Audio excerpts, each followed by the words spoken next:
जय श्री कृष्ण चैतन्य प्रभु नित्यानंद सदैव गदाधर शिवसादि गौर भक्त वृंद। हरे कृष्ण कृष्ण कृष्ण हरे हरे, हरे राम राम राम हरे हरे। हरे कृष्ण कृष्ण कृष्ण हरे हरे, हरे राम राम राम हरे हरे। আমরা আরেকবার হরিনাম করব। আজকে যাদের উদ্দেশ্যে এই অনুষ্ঠানের আয়োজন, তাদের যেন পারমার্থিক কল্যাণ হয়, আধ্যাত্মিক কল্যাণ হয় এবং তারা যেন ভগবত ধাম প্রাপ্ত হতে পারে, সেই উদ্দেশ্যে আমরা আরেকবার প্রার্থনা করব। যদিও আমি বৈষ্ণব না, তথাপিও আপনারা সামনে অনেক বৈষ্ণব রয়েছেন। বৈষ্ণবের আবেদনে কৃষ্ণ দয়াময় এন পামর প্রতি হবে না সদা। ভগবান যাদের দুই হাত দিয়েছে সবাই দুই হাত উঁচু করবেন এবং সবাই তাদের জন্য প্রার্থনা করবেন যেন তাদের পারমার্থিক কল্যাণ হয়। হরে কৃষ্ণ কৃষ্ণ কৃষ্ণ হরে হরে, হরে রাম রাম রাম হরে হরে। ওম নমঃ ভগবতে বাসুদেবায়, ওম নমঃ ভগবতে বাসুদেবায়, ওম নমঃ ভগবতে বাসুদেবায়। নারায়ণং নমস্কৃত্য নরং চৈব নরোত্তমং দেবী সরস্বতী ব্যাসং তদ জয়মুদীরয়ে। নষ্টপ্রায়েষু অভদ্রেষু নিত্যং ভগবত সেবয়া, ভগবতে উত্তম শ্লোকে ভক্তির্ভবতি নষ্টকি। যস্য প্রসাদ ভগবৎ প্রসাদ, যস্য প্রসাদন্ন গতিকুতয়পি।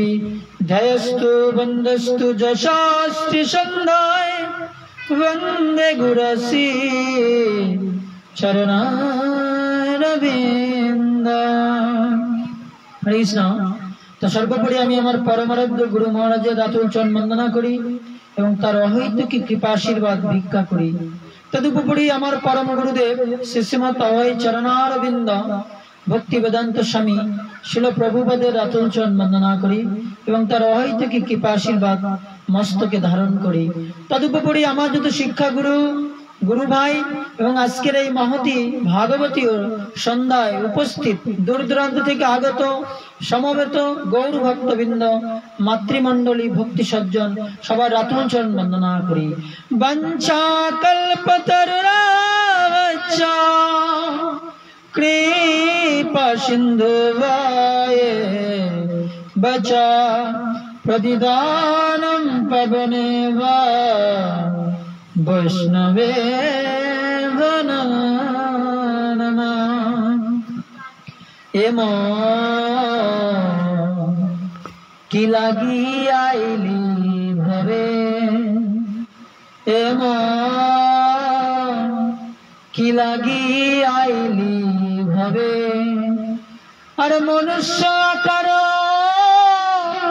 হইলে কি হয়, কর ভূতের কাজ, কর ভূতের কাজ। এমন কি লাগি আইলি ভবে, এমন কি লাগি আইলি ভবে। আরে এমন সুন্দর মানব দেহ পাইয়া কি কর ভাবনা কেহ। আরে বেনা ভজিলে যশোদা সুত চরমে পরি বিলাজে। এমন কি লাগি আইলি ভাবে। কেন এসেছি আমরা এই ভাবে?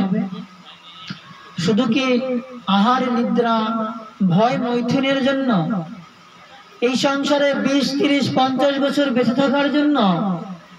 এবং বেঁচে থেকে কিছু সন্তান সন্ততি উৎপাদন করে আবার এই পৃথিবীর মায়া থেকে বিদায় নেওয়ার জন্য? এজন্য কি এসেছি এই পৃথিবীতে? আর কি কোনো কারণ নেই পৃথিবীতে আসার? তাই মনের কাছে যদি আমরা প্রশ্ন করি তাহলে আমরা একদিন উত্তর পাবো যে আমরা কেন এসেছি। আমরা হয়তো মানুষের আকার লাভ করেছি, কিন্তু আমাদের কর্ম কিরূপ? ভূতের মতো। ভূতের কর্ম কিরূপ? ভূত কি করে? আমরাও ঠিক আমাদের কর্মটা ওইরূপ হচ্ছে। সাধুরা প্রতি রবিবার এসে বলছে হরিভজন করো, একাদশী থাকো, ভগবত সেবা করো, কিন্তু আমরা পারছি না, আমাদের এখনো সময় হয়নি। আমাদের এখনো সময় হয়নি। না শুনিয়া সাধুর কথা, খাইলিয়া আপন মাথা, আর ইক্ষুদণ্ড ভাবে কাষ্ট চুষিলি, কেমনে পাইবি মিঠা। না শুনিলি সাধুর কথা, কেমনে পাইবি মিঠা। সাধু বলছে কিন্তু আমরা সাধুর কথা শুনছি না। তাতে আমাদের কি হচ্ছে? নিত্য আমাদের মাথা নষ্ট হয়ে যাচ্ছে। এই জড়জগতে আমরা আরো কি হচ্ছে? আবদ্ধ হয়ে পড়ছি। আমরা নিমের ডাল চাবাচ্ছি আর ভাবছি আখ চাবাচ্ছি। আপনি যদি নিমের ডাল চাবান তাহলে কি মিষ্টি পাবেন? পাবেন। কিন্তু আপনি যদি ভাবেন এটাই হচ্ছে ইক্ষুদণ্ড আখ, কিন্তু তাই ভেবে কি চাবাচ্ছেন? নিমের ডাল, তাহলে কি আপনি মিঠা পাবেন নাকি তেতো পাবেন? কি পাবেন? তেতো পাবেন না? আর ইক্ষুদণ্ড ভাবি কাষ্ট চুষিলি, কেমনে পাইবি মিঠা। আমরা এই সংসারে থেকে ভাবছি আমার মেয়েটার বিয়ে হয়ে গেছে, আমার ছেলেটা BCS ক্যাডার হয়ে গেছে, ইঞ্জিনিয়ার হয়ে গেছে, আমার দুঃখ নেই, ঠিক না? কিন্তু এই সংসারটা কি? দুঃখালয় অশাশ্বতম। এটা হচ্ছে দুঃখের আলয়। এখানে কোনো সুখ নেই। সুখ আছে? সুখ নেই। এখন বর্ষা ঋতু চলছে, এরপরে শীত আসবে।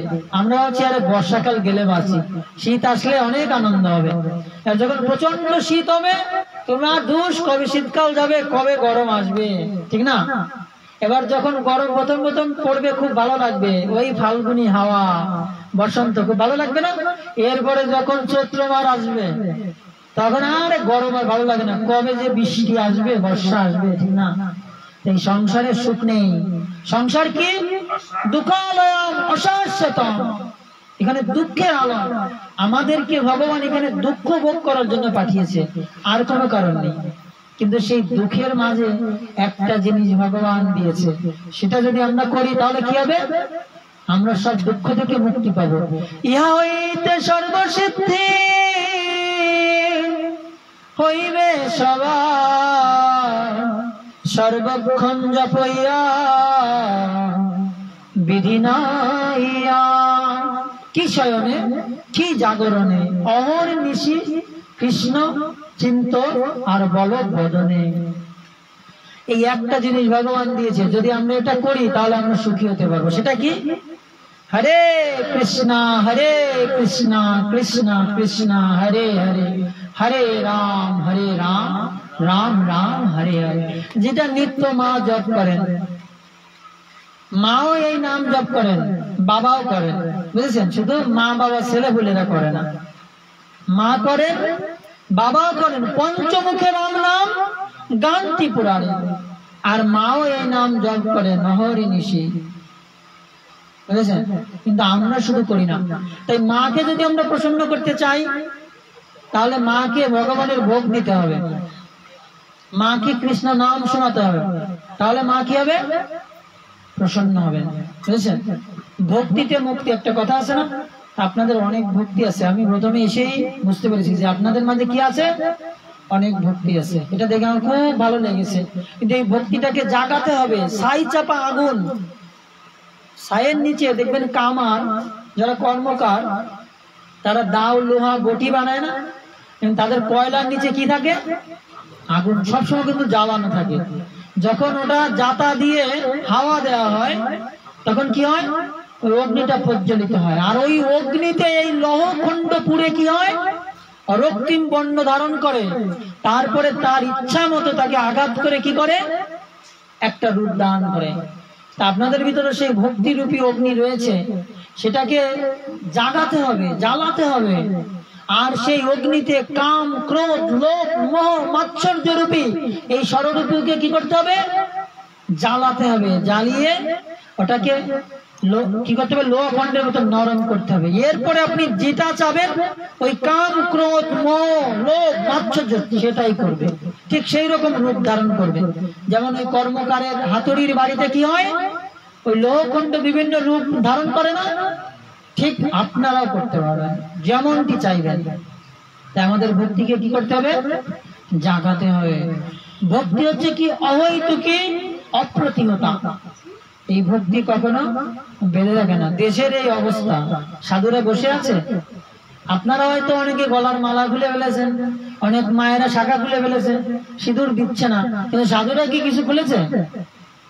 যিনি সাধু তিনি খোলেননি। যিনি ভগবানকে বিশ্বাস করেন পূর্ণরূপে, দৈনাত্ম নিবেদন গতিপ্রবার অবশ্য রক্ষিবে কৃষ্ণ বিশ্বাস পালন। আপনি আজকে হাসতেছেন, কালকে আপনি পড়ে গিয়ে প্যারালিস্ট হয়ে আর হাসতেও না পারেন। সবকিছু ভগবানের কাছে রয়েছে, আমাদের হাতে কিছুই নেই, বুঝেছেন? সবকিছু ভগবানের হাতে রয়েছে। তাই যদি হাসতে হয় ভগবানের জন্য হাসুন, যদি কাঁদতে হয় ভগবানের জন্য কাঁদুন। সংসারের জন্য কেঁদে কোনো লাভ নেই। এই সংসারে কেউ কারো নয়। তার প্রমাণ আপনারা পেয়েছেন না করোনার সময়? আপনার করোনা হয়েছে, আপনার ছেলে আপনার কাছে যাচ্ছে না, আপনার মেয়ে আপনার কাছে যাচ্ছে না, আপনার প্রাণের স্ত্রী, লাল টুকটুকে স্ত্রী আপনার কাছে যাচ্ছে না। কেন? কারণ আপনার করোনা হয়েছে। এই করোনা বুঝিয়ে দিয়েছে এই জগতে কেউ কারো নয়, বুঝেছেন? ভগবানই হচ্ছে আমাদের আপন। যদি ভগবানকে ধরেন তাহলে কি? তাহলে সবকিছু পেয়ে যাবেন। 1000 টাকার নোটের ভিতর 500 টাকাও থাকে, 200 টাকাও থাকে, 100 টাকা, 50 টাকা, 20 টাকা, 10 টাকা, 5 টাকা, 1 টাকা থাকে না? থাকে তো। আলাদাভাবে কোনো টাকার প্রয়োজন হয়? সেই 1000 টাকা রূপী সেই ভগবানকে ধরুন, সে গোবিন্দকে ধরুন, কৃষ্ণকে ধরুন, তাহলে সব কিছু পেয়ে যাবেন। আর কিছু পাওয়ার বাকি থাকবে না। যে মেয়েটাকে খুব যত্ন করে বড় করছেন, 15 বছর ধরে, 20 বছর ধরে লালন পালন করলেন, পূজার সময় নিজে কাপড় চোপড় না নিয়ে আপনার সন্তানকে দিয়েছেন, সেই কন্যা, সেই মেয়ে আপনার 20 বছরের ভালোবাসাকে ফেলে 6 মাসের ভালোবাসার সাথে চলে যাবে। একই না? আর সাই না দিলে তো হবে না, একই না? যাবে কিনা? তাহলে কি লালন পালন করলেন, 20 বছর ধরে কি ভালোবাসা দিলেন, মাত্র 6 মাসের ভালোবাসা ভুলে গেল সে।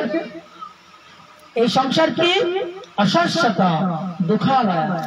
তাই নিজের সন্তানকে এত আদর করে ভালোবাসার কোনো দরকার নেই, সে আপনাকে দুঃখ দেবে।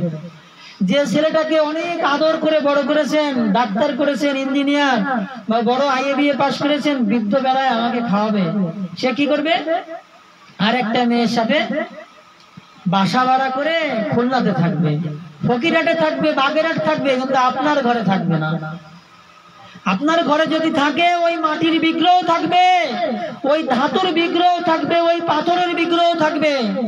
তাই সময় থাকতে তাকে আশ্রয় করুন। সম্বন্ধ পাতি আওয়াজে তারে কৃষ্ণ নাই তেজে, আর সব মরিয়া কারণ। তাই ভগবানের সাথে সম্বন্ধ স্থাপন করুন। ভগবানই আমাদের আপন। আমরা তার কাছ থেকে এসেছি, আবার আমরা কি করব? তার কাছে ফিরে যাব। এইখানে যে আমরা এসেছি, আমরা কি থাকবো এখানে? চলে যাবো না? আপনারাও চলে যাবেন, যাদের গৃহ তারা থাকবে। ঠিক ওইরূপ আমরা এক জায়গায় ছিলাম, ওইখান থেকে এসেছি, আমাদেরও চলে যেতে হবে। ঠিক হোটেলে থাকার মতো আমরা এসেছি, টাকা আছে যতদিন ততদিন থাকতে পারবো, আউ আছে যতদিন ততদিন এখানে থাকবো। ইনি আমার মা, ইনি আমার বাবা, ইনি আমার ভাই বন্ধু। সাপোজ মনে করেন যে এখানে আমি মারা গিয়েছি, আমি এখানে মারা গিয়ে শুয়ে আছি, ঠিক না? এখন আমি তো আমার সবই আছে না, নাক চোখ মুখ যা সবকিছু আছে না, কিন্তু কি এমন চলে গেল এর জন্য আমি মারা গেলাম? কি সেটা? আগে তো গোপালের নাকও ছিল, কানও ছিল, গালও ছিল, মুখও ছিল, পাও ছিল, এখনো তো আছে, কিন্তু কি এমন নেই তার জন্য তাকে সবাই ফেলে দিবে, শ্মশানে নিয়ে পুড়িয়ে দিবে? সেটা হচ্ছে কি? সেটা হচ্ছে কি? হাওয়া। একটা হাওয়ার গাড়ি রে মন, একটা হাওয়ার গাড়ি। এই হাওয়ার গাড়ি হচ্ছে গোবিন্দ কৃষ্ণ শ্যামসুন্দর। তিনি যেদিন আমাকে ফেলে চলে যাবেন, সেদিন কি হয়ে যাব? সেদিন মাটির পুতুল হয়ে পড়ে থাকবে, বুঝেছেন? পশু পাখি কীট পতঙ্গ আমার দেহে বিহার করবেন। কি করবে? বিহার করবে না? এ দেহের যেদিন পতন হবে, শ্মশানে পড়িয়া রহে, বিহঙ্গ পতঙ্গ তাহে বিহারও করিবে। সেদিন মাসি এসে আপনার নাকে ঢুকবে, কেউ তাড়ানোর লোক থাকবে না। থাকবে? বিহঙ্গ পতঙ্গ তাহে বিহারও করিবে। করবে কিনা? করবে। তাই সময় থাকতে সেই গোবিন্দের আশ্রয় গ্রহণ করুন। এখনো গোবিন্দ ঘোষের শ্রাদ্ধ গোপীনাথ এসে করে। আমার ছেলে নেই, ছেলে নেই, যাদের 2-3টা মেয়ে খালি বলে আমার ছেলে নেই, ছেলে নেই, কে আমায় উদ্ধার করবে? আরে তোমার ওই ছেলেও তোমাকে উদ্ধার করতে পারবে না। শুধু ছেলে থাকলে হবে? ছেলের মতো ছেলে থাকতে হবে। মূত্র ইতি পুত্র, যে দাঁড় দিয়ে পুত্র বেরোয় সেই দাঁড় দিয়েই মূত্র বেরোয়। বেরোয় কিনা? বেরোয় তো। যেখান দিয়ে পুত্র আসে সেখান থেকেই কিন্তু আমরা নিত্য মূত্র বিসর্জন করি। তা যে পুত্র গোবিন্দের না, যে পুত্র কৃষ্ণের না, সে মূত্র স্বরূপ। যে দ্বার দিয়ে পুত্র কন্যা আসে সেই দ্বার দিয়ে মূত্র আসে, একই জিনিস। কিন্তু যিনি কৃষ্ণ ভক্ত হন, গোবিন্দের আরাধনা করেন, তিনিই পুত্র। যিনি পুত্র নামক নরক থেকে পিতামাতাকে উদ্ধার করতে পারে তিনি পুত্র, আর না হলে সে মূত্র। আজকে যাদের উদ্দেশ্যে দেখুন, এই মা হাসতেছে কত সুন্দর, ললাটে তিলক আছেও না, আর মুখে পান খেয়ে কত সুন্দর লাল লাল হয়েছে, আর হাসতেছে, দেখেন কত সুন্দর লাগতেছে, দেখছেন?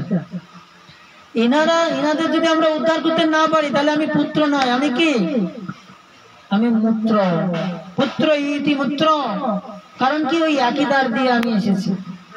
এই জন্য আমরা যদি পিতামাতাকে মুক্ত না করতে পারি, তাহলে আমরা পুত্র নয়, মূত্র সম। আমরা পিতামাতাকে উদ্ধার করতে কিভাবে পারবো? এক কৃষ্ণ ভক্ত যে বংশে জন্মগ্রহণ করে, সে তার 21 পুরুষ উদ্ধার করতে পারে।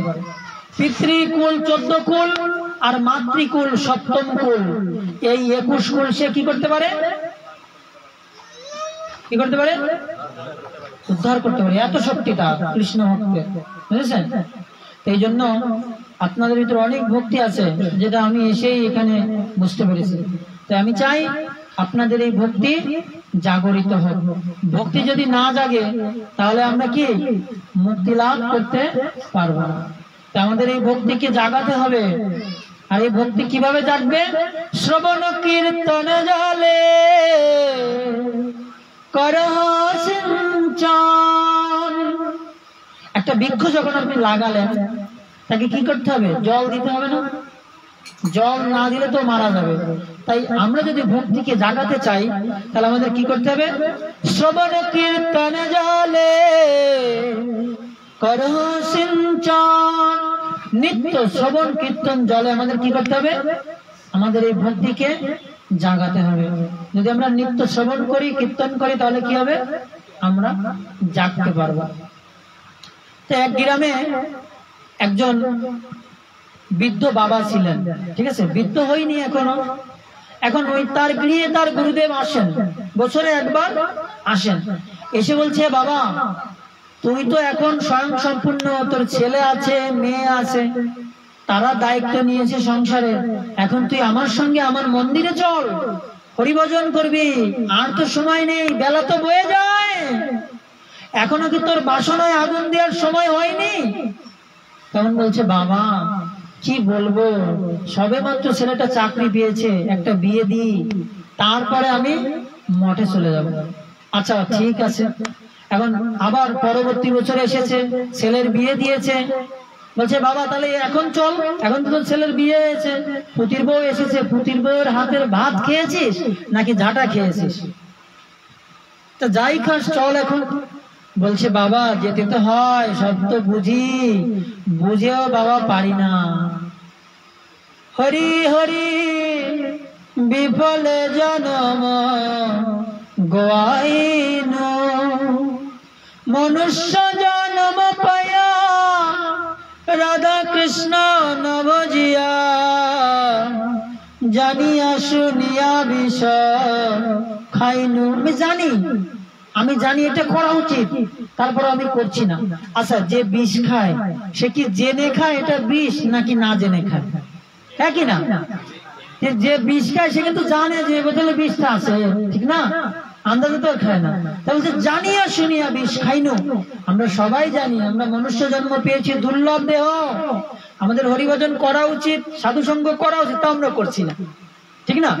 ভগবানকে ভোগ নিবেদন করে আমাদের খাওয়া উচিত, আমরা খাচ্ছি না। আমরা জানি এটা করা উচিত, তা আমরা করছি না।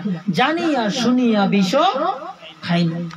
বলছে বাবা সব তো জানি, তো জানিয়ে শুনিও বুঝতে পারছি না, মায়া মায়া, সংসার সংসার। বলছে আচ্ছা ঠিক আছে, তাহলে তোর নাতিপুতি হোক, তারপরে তুই যাস। গুরুদেব ভিক্ষাবৃত্তি নিয়ে চলে গিয়েছে। পরের বছর আবার এসেছে, কোলে টুকটুকে এক নাতি। বলছে এবার তো নাতি হয়েছে, এবার চল। বলছে বাবা কি বলবো, ছেলে তো চাকরি পেয়েছে, সে সাথে সাথে পুতির বউটাও চাকরি করে, এখন নাতিটাকে একটু রাখতে হয় ঘাড়ে করে। আমি ঘোড়া সাজি, ও আমার পিঠে ওঠে, কত আনন্দ, কি আনন্দ। বাবা আমি একটু বড় হোক, তারপরে আমি যাব আপনার সঙ্গে। এবার পরবর্তী বছর এসেছে, দাদু ভাই একটু বড় হয়ে গিয়েছে। বলছে দাদু ভাই তো একটু বড় হয়েছে, স্কুলে যায়, ওর সাথে আমার ব্যাগটা নিয়ে যেতে হয়, ঠিক আছে? তা বাবা আর একটু দাদু ভাই বড় হয়ে যাক, কলেজে যাক, তারপরে আমি আপনার সঙ্গে যাব। কিন্তু বাবা জানেন আমার না এই সংসার ভালো লাগে না, এমন ভালো নাই লাগে এ সংসার। গুরুদেব বলছে কেন কেন? জন্ম মরণ জরা যে সংসারে আছে ভরা, তাই কিবা আছে বলো সার। বলছে বাবা মাজায় খুব ব্যথা, বাতের এত ব্যথা, সোজা হয়ে হাঁটতে পারি না, তাও নাতির ব্যাগ নিয়ে যাওয়া লাগবে স্কুলে, কি করব? নাতির সাথে যাওয়া লাগবে, কি করব? মাজায় বাতের প্রচুর ব্যথা। জন্ম মরণ জরা যে সংসারে আছে ভরা,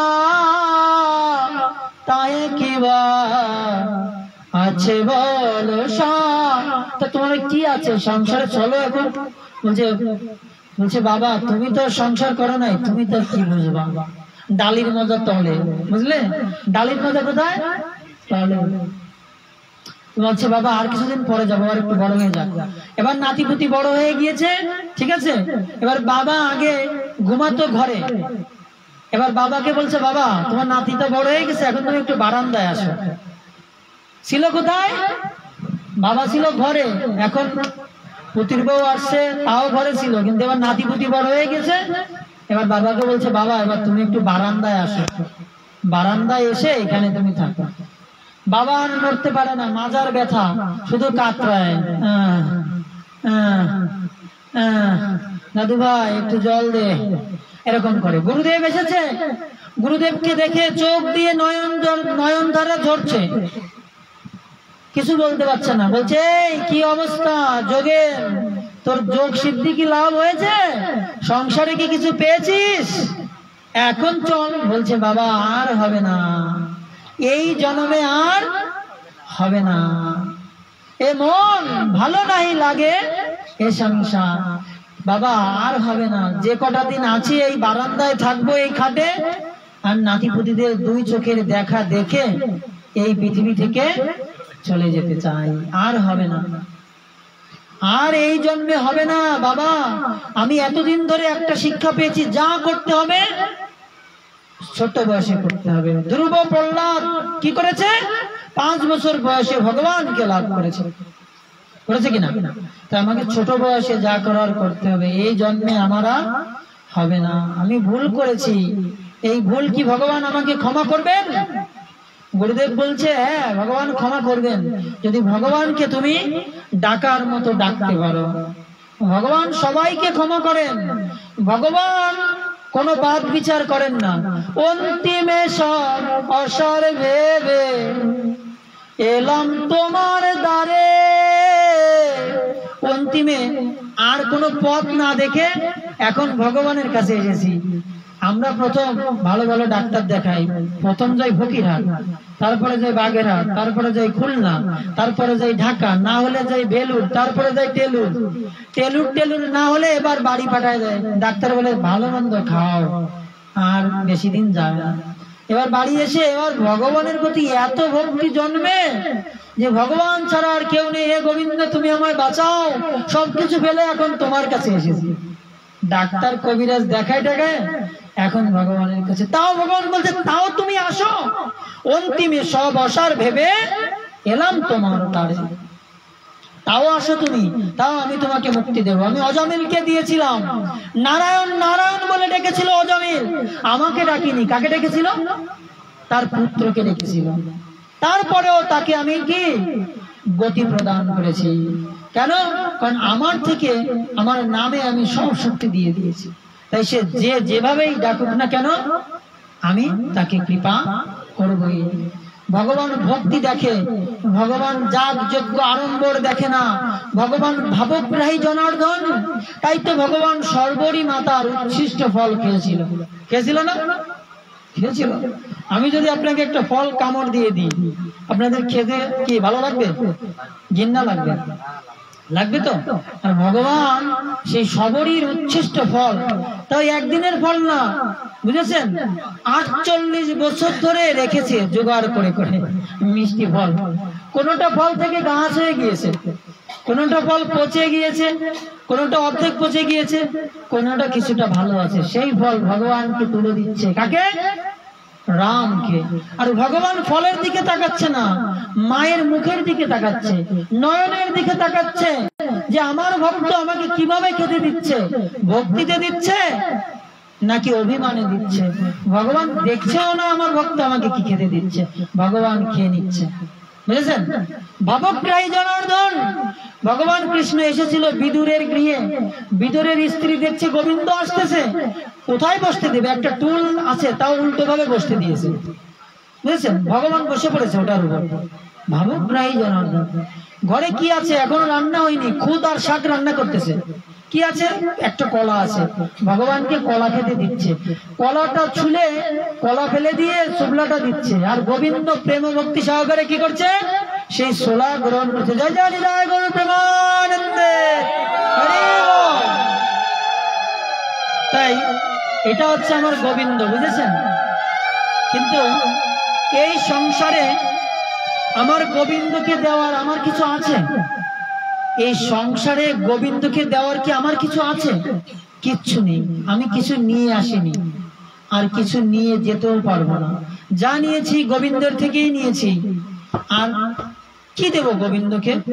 মন্দিরে তুমি, আরতিতে তুমি, পূজার ফুলে তুমি, স্তুতিতে তুমি, ভগবান দিয়ে ভগবানের পূজা। তা আমরা করি? তা আমরা করি না। ভগবানের টা দিয়ে ভগবানকে পূজা দেব, সেটুকু আমরা করি না। আমরা কত বড় মূর্খ, কত বড় অকৃতজ্ঞ আমরা, যে ভগবান যদি 10 মিনিট অক্সিজেন বন্ধ করে দেয় আমরা বাঁচতে পারবো? এই যে আমরা কারেন্ট জ্বালাচ্ছি, বিদ্যুতের বিল আমাদের প্রতি মাসে মাসে দিতে হয়। ভগবান চন্দ্র সূর্যকে দিয়ে দিয়েছে, কোনোদিনও আমরা তাকে বিল দিচ্ছি? বিল দিই না। তারপরে আমরা ভগবানকে একটু প্রণাম করব, আমাদের মাথা নিচু হয় না, আমরা স্যালুট দিই না। হরে কৃষ্ণ। কেউ আছে বিভিন্ন স্টাইলে প্রণাম করি আমরা। কেউ আছে বুড়ো আঙুল দিয়ে দেয়, কেউ আছে 2 আঙ্গুল দিয়ে দেয়। ঠিক আছে, বিভিন্ন ভাবে আমরা প্রণাম করি, এক একজনের এক এক স্টাইল। বুঝছেন? এক একজনে কেউ আবার এইভাবে বিভিন্ন ভাবে আমরা কি করি, প্রণাম করি। কিন্তু মায়ের কাছে, বাবার কাছে, ভগবানের কাছে নিজের মাথাটা একটু মাটিতে লাগাবো, প্রণাম করব, সেটুকু আমরা করি না। আমাদের এতটা অভিমান কেন? আমাদের ময়লা লেগে যাবে, আমাদের বস্ত্রে কি হয়ে যাবে, ময়লা লেগে যাবে। আরে এই বস্ত্র তোমার কোথায় থাকবে? একদিন শ্মশানে পড়িয়া রহিবে, বিহঙ্গ পতঙ্গ তায়ে বিহার করিবে। গ্রামের লোকজন নিয়ে সীতায় তুলে দিয়ে উপরে কাঠ দিয়ে ফাড়াবে, টাইসে টাইসে ব্যালেন্স করবে, বুঝেছেন? এই দেহ আর যদি মাটির নিচে থুয়া হয় তাহলে তো আরো বেশি বেশি ভাড়া খাবেন। কাঠের উপর দিলে বেশি ভাড়া খাবেন না, কিন্তু মাটির নিচে দিলে বেশি ভাড়া খেতে হবে। এই দেহের এত যত্ন করছেন, কোথায় থাকবে এই দেহ? যখন আপনি আজকে সামনে পূজা আসতেছে, বিভিন্ন বাজারে গার্মেন্টসে যে বেছে বেছে আপনার ইচ্ছা মতো কি কিনছেন, পোশাক কিনছেন না? লাল টানা, সাদা টানা, কেউ কেউ আছে 5টা শাড়ি কিনতেছে, 5 দিনে 5টা পরবে, ঠিক না? তো এরকম বিভিন্ন পোশাক আমরা ক্রয় করছি। তো যখন আপনি মারা যাবেন, তখন ওই যমরাজের কাছেও একটা গার্মেন্টস আছে, একটা দোকান আছে, সেখানে আপনাকে নিয়ে ছেড়ে দেওয়া হবে। সেখানে 84 লক্ষ প্রজাতির ড্রেস আছে। কত প্রজাতির? 84 লক্ষ প্রকারের ড্রেস আছে। এই সাধারণ দোকানে কয়টা ড্রেস আছে? 5টা, 10টা, 20টা বা 100 প্রকারেরই আছে। কিন্তু যমরাজের যে দোকান, সেখানে 84 লক্ষ প্রজাতির ড্রেস আছে। কিন্তু সেই ড্রেস তখন আপনি আপনার ইচ্ছা মতো নিতে পারবেন না। এখানে বসে আপনার চয়েস করে যেতে হবে। এখানে যেমন কর্ম করবেন, ঠিক ওইখানে যে সেই ড্রেস পাবেন। এখানে যে রূপ কর্ম করবেন, ওইখানে গিয়ে সেই রূপ ড্রেস পাবেন। সাধু সাবধান, এজন্য সাবধান হন। এখানে যেমন কর্ম করবেন, ওইখানে যে ঠিক সেই রকম দেহ ড্রেস পাবেন। আর সেই 84 লক্ষ ড্রেস কি? পিপিলিকা ড্রেস, টিকটিকি ড্রেস, গুইসাবের ড্রেস, ষান্ডার ড্রেস, বুঝেছেন? কুকুর, বিড়াল, বাঘ, ভাল্লুক, আঁধি, গুইসাপ, তারপরে কি কুমির, বাঘ, বৃক্ষ, বানর, এরকম 84 লক্ষ ড্রেস আছে। তা আপনার কর্ম অনুযায়ী ড্রেস পাবেন। এখন যারা এরকম কামড়ায় খেতে খুব মজা পাচ্ছেন না? খুব মজা। আর বাজার থেকে কিনে আনেন, রান্না করলে খালি কি ঘিরান, একদিন 2 দিন ঘিরান থাকে, সাবান দিয়ে হাত ধুতে চায় না। আরে 1500 টাকাতে কেজি কিনে আনিছি, হাত ধুলে ঘিরান পাবো না। যারা আমরা এরকম খাচ্ছি না, তাদেরও এরপরে কি হবে? ওইরূপ দেহ পাবো আমরা। আমাদেরও ছিঁড়ে ছিঁড়ে খাবে। কে খাবে? বাঘ খাবে, কুমির খাবে, কুকুর খাবে। আমরা যেমন কর্ম করবো তেমন দেহ আমরা পাবো, বুঝেছেন? আপনি লাগাবেন নিম গাছ, ভাববেন আমি আম খাবো, সম্ভব? যে গাছ লাগাবেন সেই গাছেরই ফল খেতে হবে, বুঝেছেন? এই জন্য এখনো সময় আছে। না শুনিলে সাধুর কথা, খাইলে আপন মাথা। মাথা কেন? আজকে আপনি মাছ খাচ্ছেন, মাছের মাথা, পরের দিন আপনি মাছ হবেন, কেউ আপনার মাথা চিবিয়ে খাবে, বুঝেছেন? আপন মাথা, খাইলে আপন মাথা। এই জন্য এখনো সময় আছে। আমাদের ভগবান এই ক্ষুদ্র আয়ু দিয়েছে হরিভজন করার জন্য, গোবিন্দকে ডাকার জন্য, আর কোনো কারণ নেই। দেখুন, একটা কুকুর 1 খণ্ড মাংসের হাড় রেখে দেয় যত্ন করে। মাঝে মাঝে কি করে, যখন কোনো খাবার পায় না, ওই হাড়টাকে খুব যত্ন করে চাবায়। আর চাবানোর ফলে কি হয়, ওর দাঁত থেকে রক্ত বেরোয়। কারণ ওতে তো কিছু নেই, হাড় ছাড়া কিছু আছে? হ্যাঁ কি না আছে? তাই দাঁত থেকে রক্ত বেরোয়, ওর খুব ভালো লাগে, নুনতা নুনতা লাগে, ভাবে কি খেলাম, ঠিক না? 10 দিন, 20 দিন, 2 মাসের ওই ফেলে দেওয়া হাড়, যাতে কোনো কিচ্ছু নেই, সেটা খেয়ে কিভাবে কি শান্তি। আর আমরা কি করি, বাজার থেকে এই মাছ মাংস কিনে এনে 15 দিন 1 মাস ফ্রিজে লোড দিয়ে রাখি, সামনে দাম বেড়ে যাবে না, ওটা মাছ ভরে ভরে খাবো। তাহলে what is the difference between mans and animals? মানুষ এবং জীব জন্তুর মধ্যে পার্থক্য কি?